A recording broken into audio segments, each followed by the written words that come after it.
In this video, you will listen to Robert Kiyosaki's most powerful speech on how to become a rich person, how to think and think like a rich man, and hear tips on how to become successful. So I was in Hawaii, I was 9 years old. My father was the head of education, PhD. Very smart man, good guy. And for some reason, we moved across town and I went to a school with rich kids. So this is a little town called Hilo, Hawaii. That's not on the map anywhere, but it is. It's a sugar plantation town.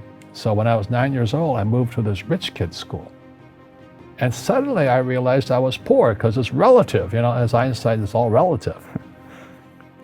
And my classmates were mostly white guys. And I was one of the few Asians in the class.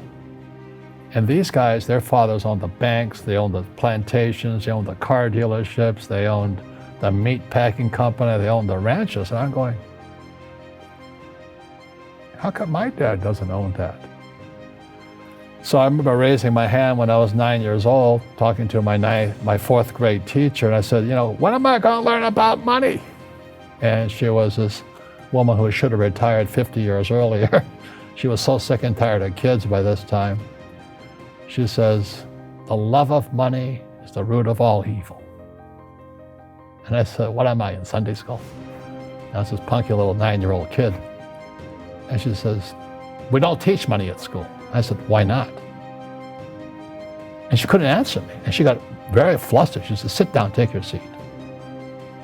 And then I got curious. I said, why don't we learn about money? She says, go ask your father. He's my boss. My father was the head of education. PhD, all that stuff. I go home and ask him, I said, why don't we learn about money in school? And he looked at me and says, because the government doesn't let us teach that subject. The government tells us what we can teach and what we can't teach.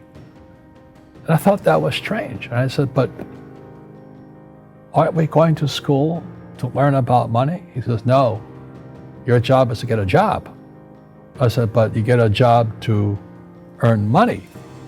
He goes, no, you're supposed to just get a job. I went, no. Isn't the purpose of a job to earn money? He goes, you're correct. I said, so why don't I just learn about money? I can skip the job part, And he got flustered and he said, look, and my father was, for Japanese, very tall, 6'4", and imposing man, good guy. But he says, if you want to learn about money, why don't you ask your best friend's father about money? And I said, why? That's Mike. So why ask him? He says, because Mike's father is an entrepreneur. And I said, what are you? He says, I'm an employee. I'm a government employee. I went, oh, what's the difference? He says, the difference is an entrepreneur must know about money, or they're no longer entrepreneurs.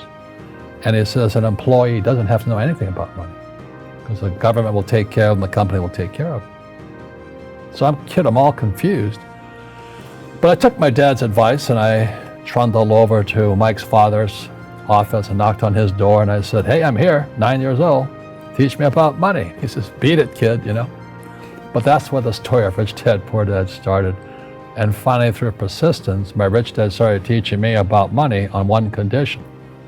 And that condition was he would never pay me. He says, the moment I pay you, you think like an employee. He says, that's the trap. Entrepreneurs work for free. And now I'm 9 years old, my head's cracking in half. He says, you never want a paycheck. You understand that, kid? I said, okay, I got it. And he says, well, how do I make money? He says, that's what entrepreneurs figure out. It's a cat, which comes first, a cat or the cat chasing its tail. And I said, so how do I learn about money? So he would just break out a Monopoly game board. So I would work for free. I'd pick up cigarette butts, and he had hotels and restaurants, and I would clean and do menial tasks. And as I got older, I started getting into office work and marketing and accounting, and I was an apprentice basically, but I always worked for free. And he would teach me about money, but the way he taught me about money was playing Monopoly. And finally one day I got upset. I said, well, when are you going to teach me about money? He says, what do you think we're doing? We're playing Monopoly. He goes, no. What do you think we're doing? We're playing Monopoly. He says, what do you think we're doing? So I don't know. I'm teaching you about money. And then that's when, you have one greenhouse. He says, there's many formulas for great success in money. There's thousands of them. But one of the best ones found on the game of Monopoly. Still is today. 4 greenhouses, 1 red hotel. I said, what? He says, one of the greatest ways to acquire great wealth is playing Monopoly in real life. 4 greenhouses, 1 red hotel. Well, is that all there is? He goes, that's it. And he says, what do you think I'm doing? And I went, I don't know. So then he took me out and he showed me his greenhouses.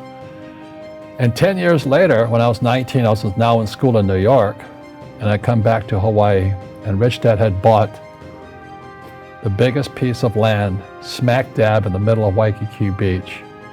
And when you go to Waikiki Beach today, you'll see the Hyatt Regency Hotel. That was his hotel. Just like the game of Monopoly. Just like the game of Monopoly. Acquired assets and they became bigger assets. He just kept what's called an assemblage, because that property wasn't that big at that time. So he had to buy out all the small guys.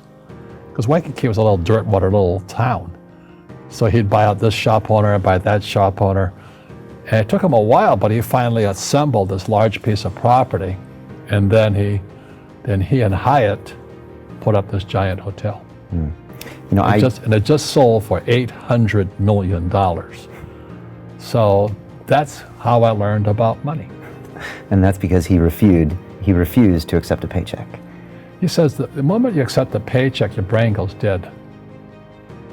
He just got paid. He says, as long as you're hungry, you'll think.